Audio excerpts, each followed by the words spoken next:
तो पिछली वीडियो में हमने क्वेश्चन नंबर 11 और 12 को सॉल्व किया था। इस वाले वीडियो में हम क्वेश्चन नंबर 13 से स्टार्ट कर रहे हैं।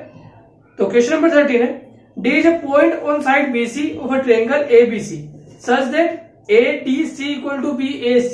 तो गिवन में मिला हमें angle ADC equal to angle BAC। इसके बाद पूछा show that CA square equal to CB dot CD। अब यहाँ पे ये चीज हम बिना फिगर के इतने अच्छे से समझ नहीं पाएंगे, तो एक बार फिगर बना के देख लेते हैं तो समझ में आ जाएगा। ट्रायंगल ABC की बात हुई है, इसमें D is a point on side BC। तो BC के ऊपर एक पॉइंट है D,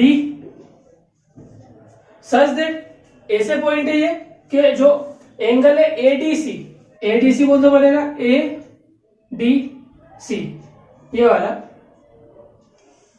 एंगल, और एंगल BAC ये वाला एंगल, और एंगल BAC मतलब BAC ये वाला एंगल, ये दोनों बराबर हो जाएंगे।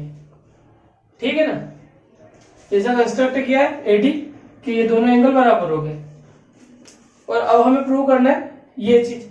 ओके, अब नॉर्मली देखे पर CA CB और CD मतलब CA CB और CD, तो अगर दो ट्रायंगल में लाके देखें तो ये एक ADC और एक ABC इन दो ट्रायंगल्स में आ रहे हैं। तो अगर इनको अपन सिमिलर कर पाए तो हो सकता है अपन ये प्रूव कर दे, क्योंकि अपन जानते हैं ratio of corresponding side of similar triangle are proportional, उसके थ्रू अपन इसको सोल्व कर पाएंगे।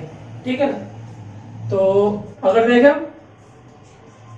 इन ट्रायंगल, एक ट्रायंगल लेना है ADC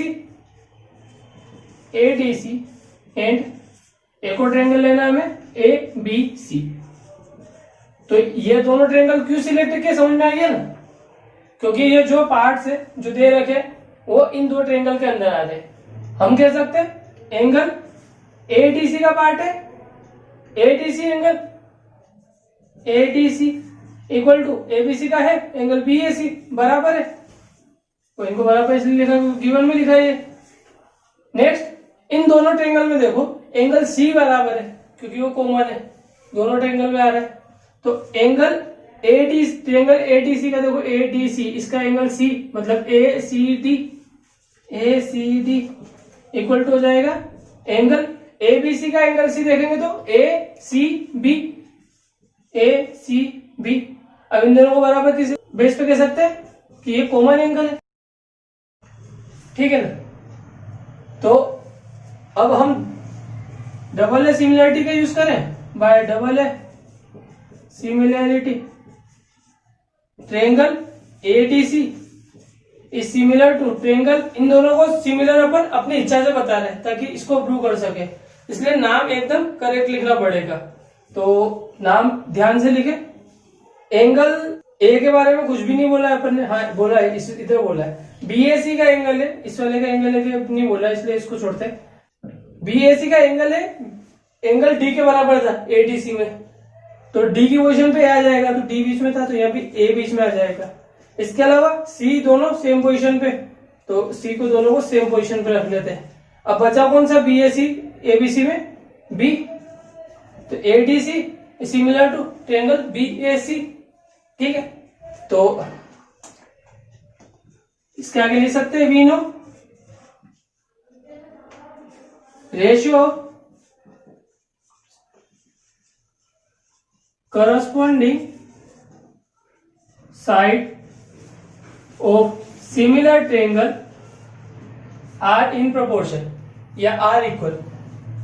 तो उसके थ्रू लिख सकते हैं अपन इसकी कोई साइड का रेशियो इससे और ऐसी अदर साइड का रेशियो इससे बराबर में ले सकते हैं। तो कौन सी साइड चाहिए, एक साइड चाहिए हमें CA, तो CA इस वाले में देखें तो अगर मैं CA लिख रहा हूं तो अपॉन में आ जाएगा C लास्ट लिया तो यहां से लास्ट है, और A तो यहां पे आ जाएगा फर्स्ट वाला B, तो CB इक्वल टू देखो यहाँ का CB मिल गया हमको। अब CD और G हमको, तो इसका CD लेते सी डी, सबसे पहले लास्ट वाला लिया तो इसका लास्ट देखें तो सी, और डी बीच वाला तो इसका बीच वाला ए। ठीक है, अभी इसको इधर भेज दे, इसको इधर भेज दे तो यहां हो जाएगा C A dot C A equal to C D dot C B, और सी ए का square equal to C D dot C B, और ये शो कर दिया हमने, प्रूव हो गया। तो नेक्स्ट क्वेश्चन है question number 14, side A B and A C and median A D of a triangle A B C, that mean A B A C और ये मीडियन दे रखा है A D, are respectively proportional to side P Q and P R and median P M. तो ये P Q P R और median P M के proportional है, इस कारण से हमने रेशियो को बराबर लिख दिया।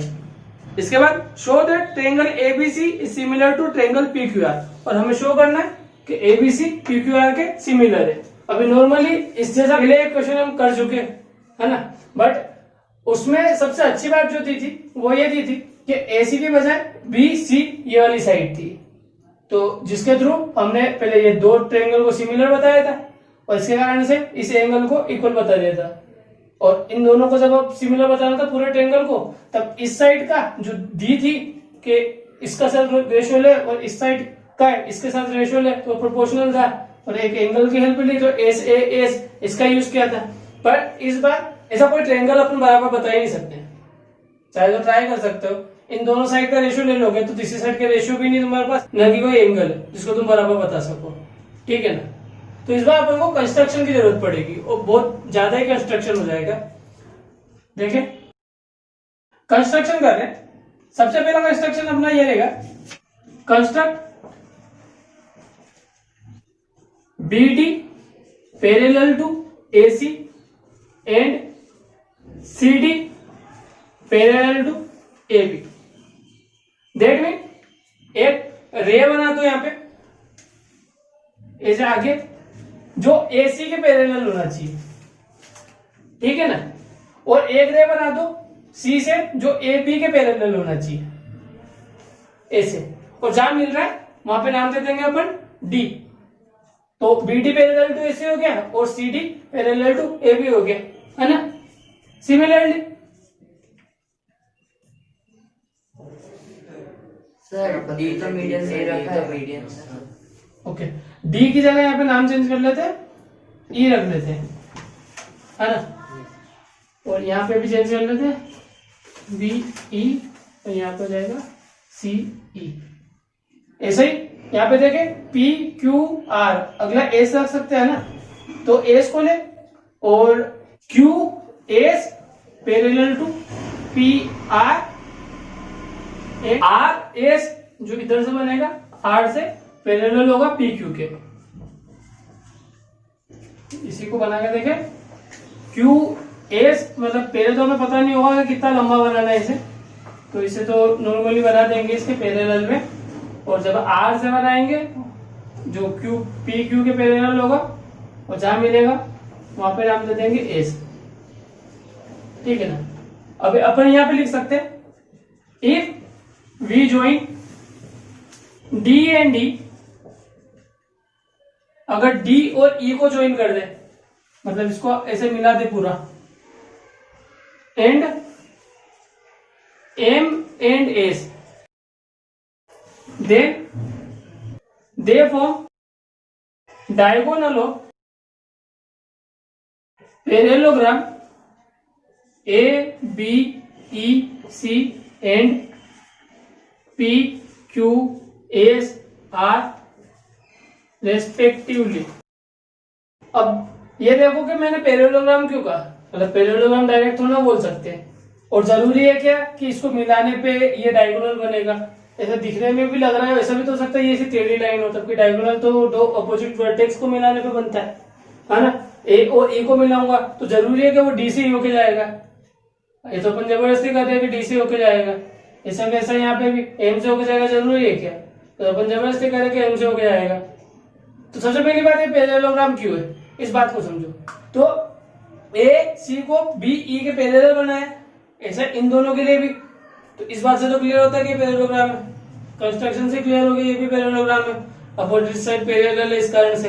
अब दूसरी बात डायगोनल की जो करें, तो डायगोनल क्यों है ये, क्योंकि ये क्या था, मीडियन, मतलब बीडी और डीसी आपस में बराबर थे, और डायगोनल पैरेललोग्राम का क्या करता है, बाइसेक्ट ईच अदर। जो डायगोनल होते हैं वो बाइसेक्ट ईच अदर करते हैं। इसका मतलब जो अगर मैं यहां से डायगोनल खींचूं तो वो भी इसी पॉइंट से होकर जाएगा ना, डी से, क्योंकि पैरेललोग्राम के जो डायगोनल होते हैं वो एक दूसरे को बाइसेक्ट करते हैं। अभी ये अपन ने जो बीटेन खींचा ये एकदम मिड पॉइंट पे, और डायगोनल भी इसी पॉइंट से होकर जाएगा, तो ऑफ कोर्स ये डायगोनल होगा। आ रहा है बात समझ में? सेम इसके लिए, ठीक है ना।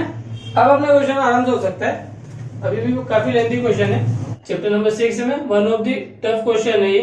तो अगर हम ले triangle, in triangle A B E and triangle P Q S, इन दोनों ट्रायंगल को देखो, ए बी ई और पी क्यू एस को, तो इन दोनों को अगर हम सिमिलर बताएं तो क्या क्या चीजें इसमें इक्वल है। पहली बात हमको गिवन में मिला था A P upon P Q equal to A C upon P R equal to A D upon P M, ये मिला था हमको गिवन में, है ना। अभी इसमें कुछ चीजें चेंज करें। सबसे पहला एसी की जगह मैं लिख सकता हूं बीई, क्योंकि एसी तो इस ट्रायंगल में आ नहीं रहा है, और एसी बीई के बराबर होगा, तो A P upon P Q equal to लिख सकता हूं एसी की जगह पे बीई, और ऐसे पी आर इसकी जगह लिख सकता हूं क्यू एस, और क्यों लिख सकता हूं, क्योंकि ये पैरेललोग्राम है, वो बात अपन प्रूव कर चुके हैं, है ना।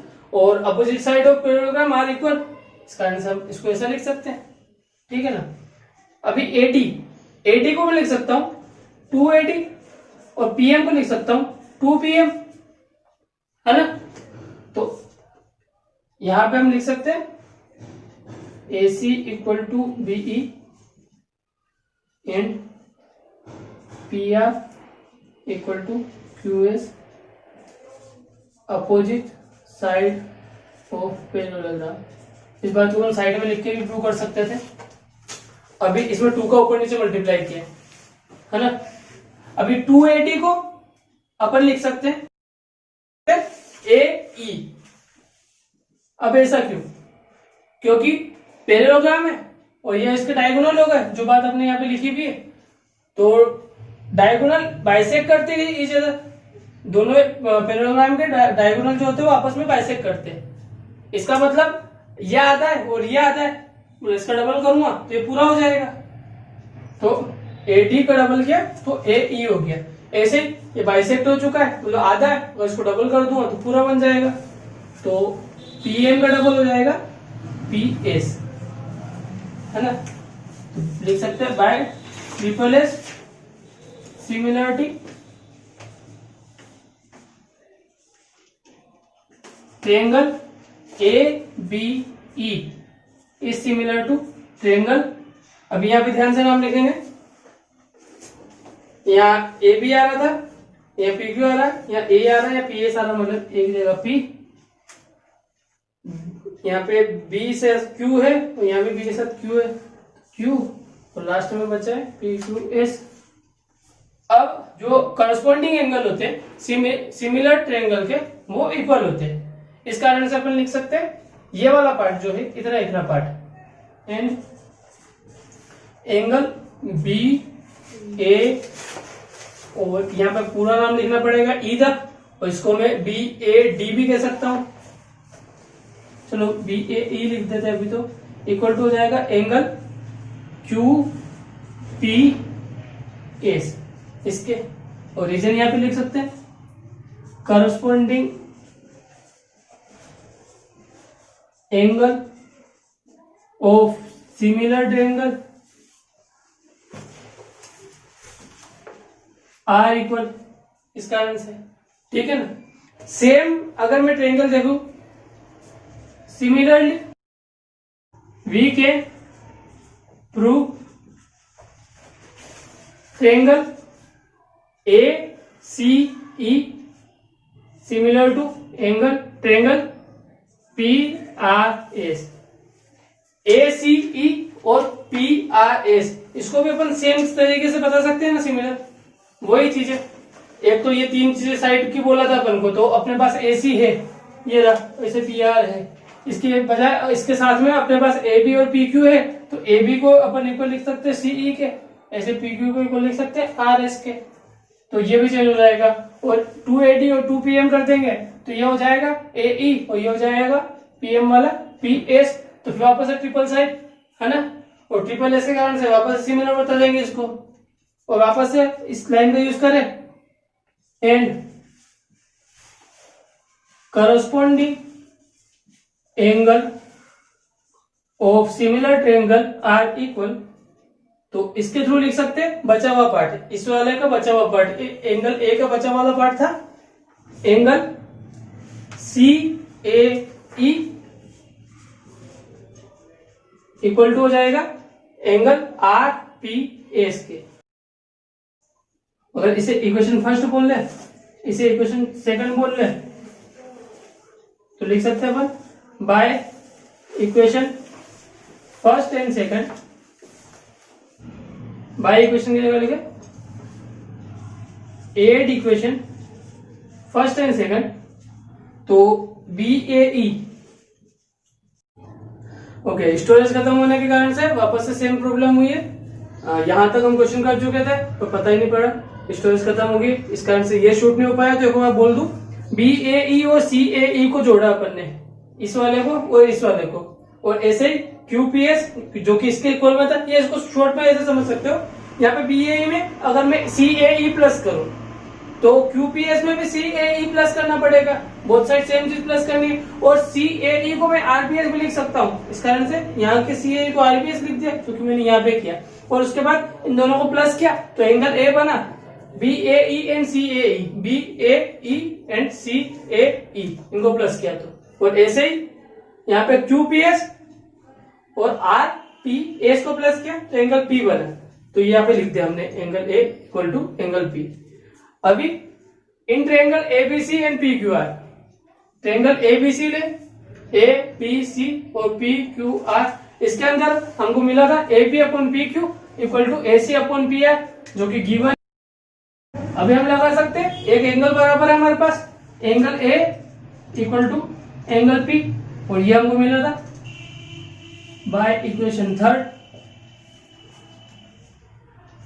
तो बाय ये वाली साइड लिए, ये वाला एंगल लिया और ये वाली साइड लिए, तो SAA सिमिलरिटी